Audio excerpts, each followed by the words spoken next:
Good morning. Back in Galilee after some very blessed days in Jerusalem with some pilgrims.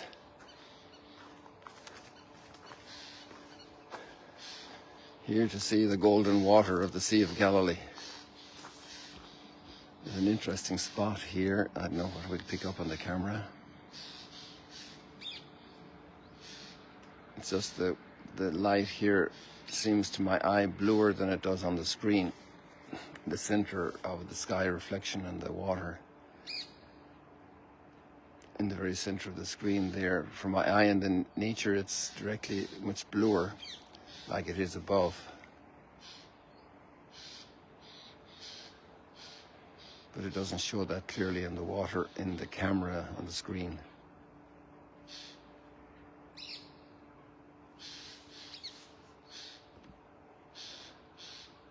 It's amazing how so much art, so much beauty is communicated regularly.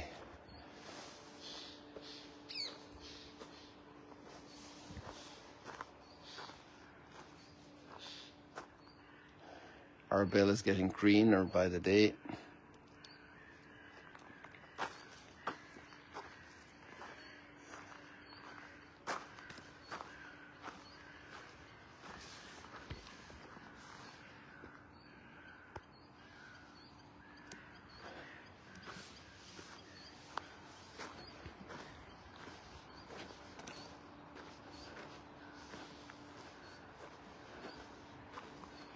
An athlete here this morning, or at least somebody doing exercise.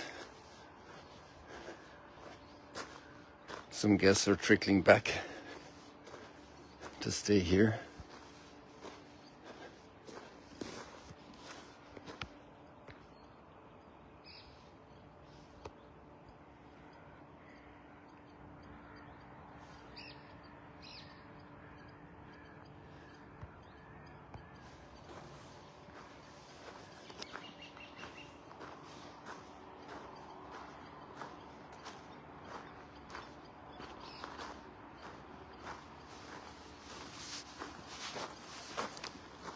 There's a lot to chew on in the readings today, to taste. A word that's very close to us in our service here to pilgrims and visitors. Let brotherly love of each other continue. Do not neglect hospitality. Do not neglect hospitality. We have a saying here that hospitality is the antithesis to hostility. The words sound very alike. Hospitality is the antithesis to hostility. Hostility is the readiness to hurt the other. And hospitality is the readiness to take in the hurt person, the lonely person, the weak person, the bereaved person, the wounded person, and to bind their wounds, to tend to them, to look after them. And the wounds can also be emotional, it can be spiritual, it can be moral.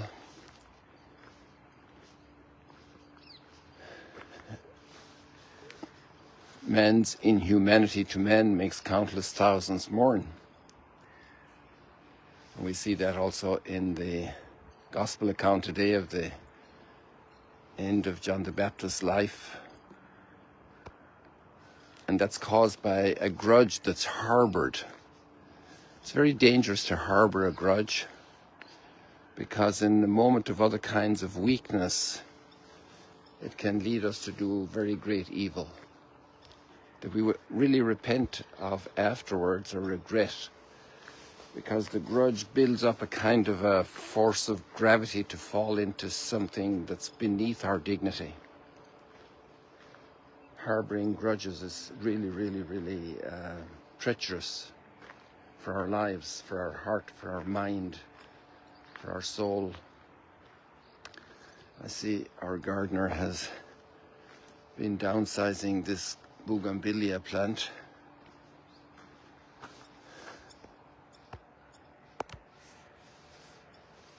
And so it's turned into a cube. And before it was a big, wherever it wanted to grow, it grew. Now we see the aloe vera, how it has been thriving here in the shadow of the bougainvillea. The aloe vera is blessed with so many wonderful qualities for human life and health, and it has these horrible little thorns. I guess that's to protect its life from animals that might enjoy its taste or recognize its nourishment. Now there's a lot of breakage here and cuts, a lot of pruning, but that's going to grow back again so well, God willing, in no time.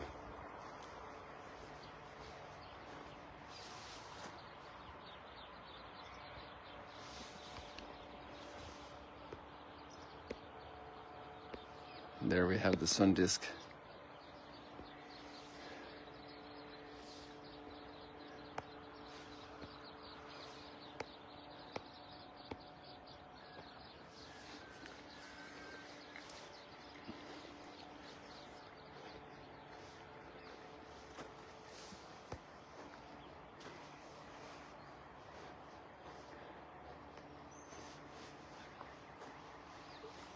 So even with just those thoughts would be a lot to dwell on, but there's so much more in the readings today.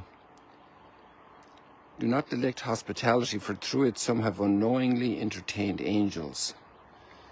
We never really know the impact and consequence of any kind deed, or for that matter, any hurtful deed.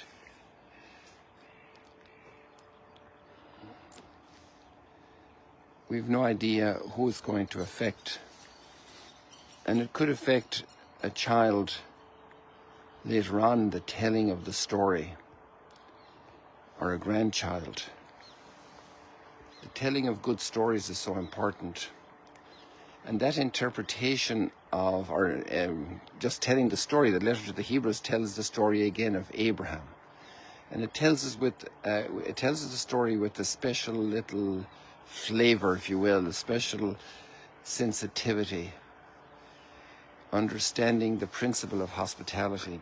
Do not neglect hospitality, for through it some have unknowingly entertained angels.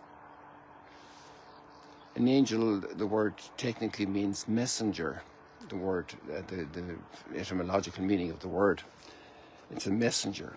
So everyone who crosses our path, to whom we bestow a smile, a warm eye, a kind word, a helpful gesture, or a hand crossing a street, or pointing out a danger that there's a car coming or whatever, or there's a child around the corner, be careful how you're driving. It's amazing, hospitality, how hospitality is such a blessing. And if each human being is a blessing for another, hospitality is really the arena for that. Obviously there are other arenas as well, like prayer, because you have people that are all around the world that are praying. It's amazing. I heard an incredible little, a podcast yesterday. It's a radio show in Ireland, and I had never been aware of it. And a man was interviewed about the prayer groups they have. It's 50 years going. And just the amount of good that is doing is wonderful. And to tell the story of goodness happening, we have no idea how much that impacts humanity. Absolutely no idea. Because we've no idea who's going to be touched by that. And each one's life is shaped for eternity. And besides that, we've no idea the role people will have in life, the challenges they'll be faced with, the leadership they will be vested with, and every little bit of training in mercy, in kindness, in goodness is such a treasure for humanity in a world that, what makes the news is all the bad stuff. And we just have to tell the story again. And the author of the letter to the Hebrews, by just mentioning that line about Abraham and Sarah and their story, and from that came the birth of Isaac, even though Sarah was laughing. You know, what a different kind of context than when poor Salome went to her mother and said, "What will I ask King Herod to give me?"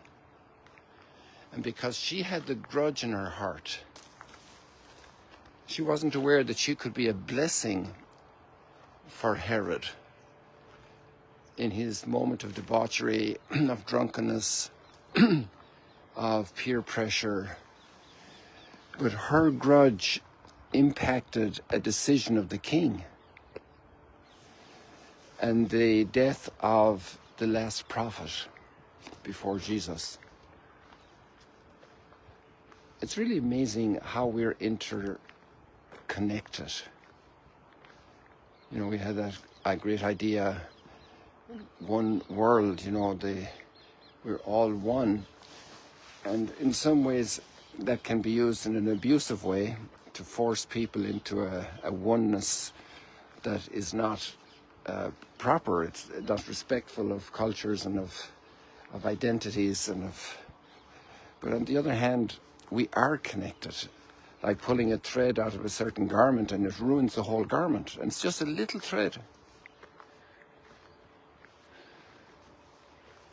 It's amazing. And there was another one that I really touched my heart this morning. Be mindful of prisoners as if sharing their imprisonment. And I heard a commentary this morning from this wonderful podcast friend I have in Germany, in Frankfurt. And he was reflecting on how quickly we could go into prison ourselves. You know, there have been many countries that, let's say, have looked like they were very Christian countries, but maybe inside there was a lot of decay, and suddenly it all falls apart. Like how fast the French Revolution happened, how fast the revolution in Russia happened in 1917, how fast it turned around in Cuba and it became a persecution of the church in Nicaragua.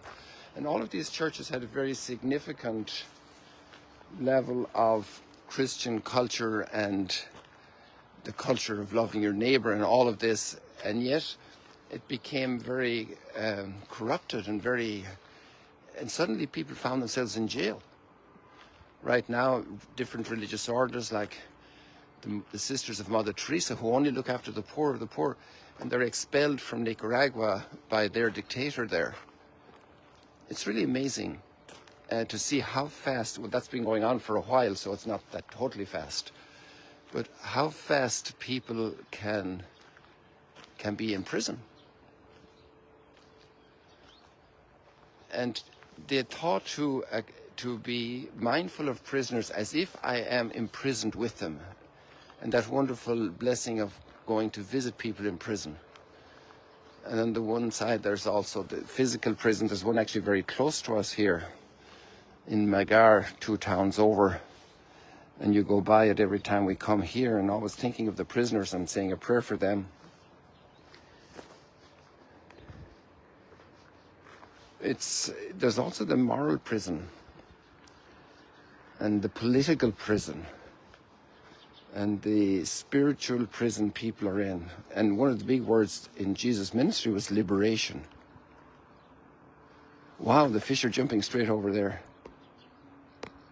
I wonder if we get more. I just saw 2 jumps over there. I wonder if they'll give us another one.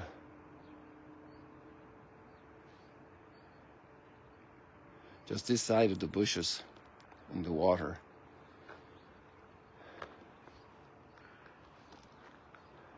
I love seeing the fish jump. I used to always think it was for me until somebody told me they were grabbing flies. But still, I think it's for me.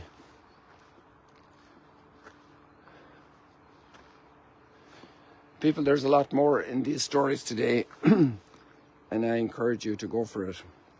And the beautiful prayer that's in the Psalm, "The Lord is my light and my salvation." And we see this beautiful light today.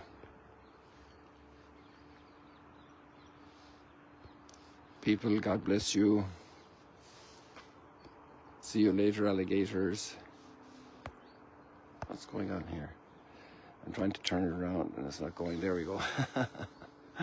God bless you. See you later, alligators.